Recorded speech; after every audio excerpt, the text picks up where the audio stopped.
tonight, our next inductee will be Alex Almaguer, and introducing him will be Jeff Musick before he sits down over there.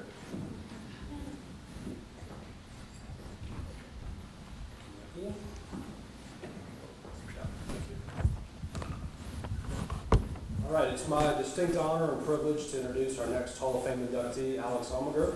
Alex was a distinguished soccer player. For those accomplishments would include, he was an all-state member for Florida High School, played for the nationally ranked National Junior College team of Miami-Dade North, played 3 years at Winthrop College, when it was Winthrop College, not Winthrop University, and was selected to the All-District team in 1981. And he was also on the championship team for the Charlotte Premier Soccer Adult Team. I don't know, Alex, was that over 40 at the time? No, okay, sorry. But Alex is probably better remembered for his achievements as a soccer referee. Alex is one of only a handful USSF national referees, as well as one of very few national NISO referees in the state of South Carolina. Alex has been blowing the whistle for more than 20 years. He's done so at the high level for high school, for club, for collegiate matches, as well as NCAA playoffs and championship games. And he was even honored to be one of the referees appointed to one of the women's international matches that was done here in Charlotte versus Iceland. So that really was quite an achievement for him. Alex has also given back to the game as a youth coach and as a referee mentor. He's an exceptional player, was an outstanding soccer referee, and one of the most humble guys you'll ever meet. So please put your hands together for Alex Almaguer.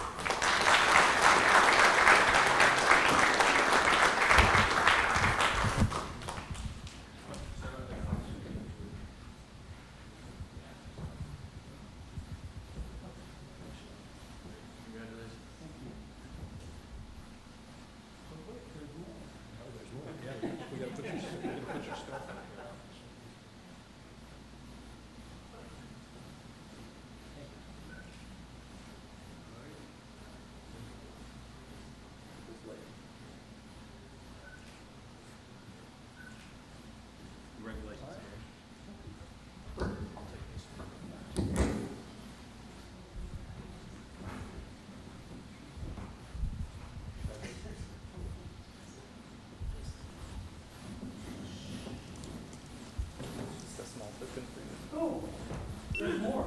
There's more. Yay. Okay. Thank you, Jeff. That was very nice. I have other people to thank.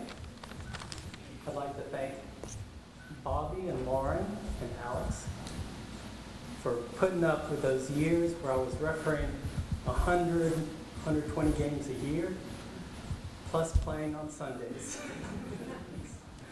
So that took a lot. And I'm so proud of my children, mostly Bobby raising them to be caring, compassionate, and responsible adults. They make me very proud. And I'd like to thank Coach Cassida. He took a chance on another Cuban coming to Winthrop. He also introduced me to refereeing at the high school level, and we would ride around York County and Charlotte in a little red Carmen Ghia and just talk for hours about the game. I'd also like to thank Sam Tucker, who introduced me to the college game. Again, we would spend hours going back and forth to games, talking about what happened and just the different situations, how crazy the game was. So, as I said, I'm a Cuban from Hialeah, and when I was growing up, most good little Cubans were playing baseball. But our friends were the little white gringos. So, around 12 or 13, they were playing soccer with the local Optimist organization, and we started playing with them, and damn, we liked it. And I loved it. By the time I was 15, I was playing on 5 different teams. 2 of them were men's, and also practicing with a couple other teams That's how I got to know Russell. And they just let me because I was always around. I was playing games or practices 7 days a week. So as you know, my family knows, I tend to get obsessed. And that was my obsession at the time. I was like a junkie. I was looking for my next soccer fix. Wherever I could find it, I was going to play. My family knows that palm trees. Ask me about a palm tree. I love palm trees. I am obsessed. Flashlights. The dolphins. When I was 10, I collected turtles. I had a couple of dozen different varieties of turtles. It was easy in Hialeah to find turtles.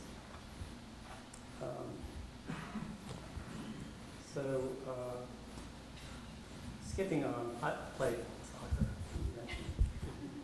When I was refereeing, I would be, to advance, you have to be able to run.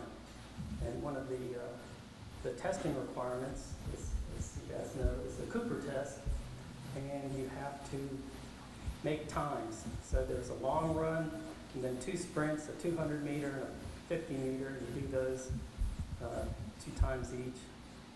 So to practice for that, on the street behind our house, I laid out a 50 meter and a 200 meter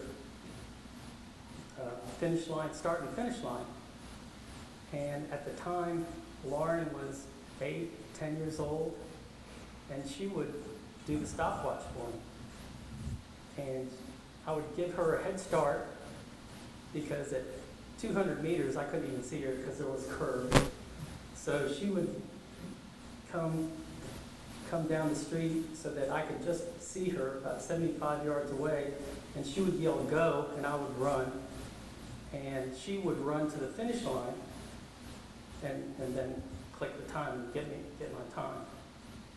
There were times, however, when I'd get to the finish and I'd ask for my time, and she'd say, "Daddy, I forgot to hit the button." So it was just doing that over.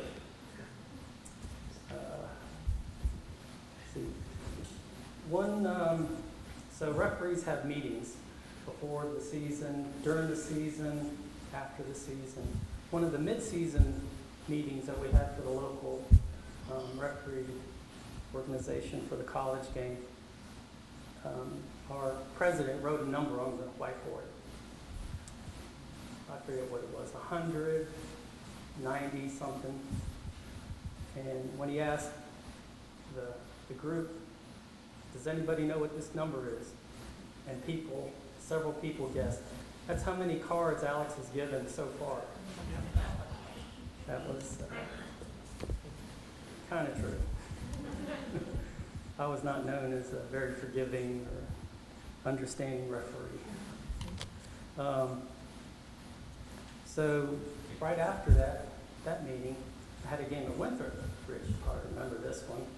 I think it was Coastal Carolina, and guys were winning. Winthrop was winning 1-0, and I thought to myself, wow, I got through this whole game and hasn't been a card yet. And in college, they count down the last 10 seconds of the halves and the end of the game. And it was going to 8, 7, 6. And a Winthrop player took out the opponent right in front of the benches at midfield. And in college, you stop the clock. So the Winthrop player, instead of backing up, he got to 10 yards. He stood at the ball. He stood in front of the ball so they couldn't play it and maybe win the game. So that's why I stopped the clock and I gave him a card. I'm like, yeah, so close. Game without a card. And so they take the free kick, and it's the last 5 seconds of the game. You got 22 college players in the penalty area, like a tidal wave going against each other, and somehow the ball winds up in the back. Rich is not enjoying this. So we got overtime, and in the overtime we have I have to give out 5 more cards. That last 30 minutes, it got kind of rough. One more card story. So I was at Wingate College, and they were playing Gardner-Webb, and I knew the coaches well. They were both longtime coaches at their universities, and I had refereed them many times over the years. And one was Gary and one was Tony. And so Tony, the visiting coach, just started yelling at me over a simple foul, and he wouldn't stop. And I'm like, "No, settle down, coach." And he keeps on, so I go over there and I try, "What are you doing, Tony?" And he keeps yelling at me. I said, "Okay."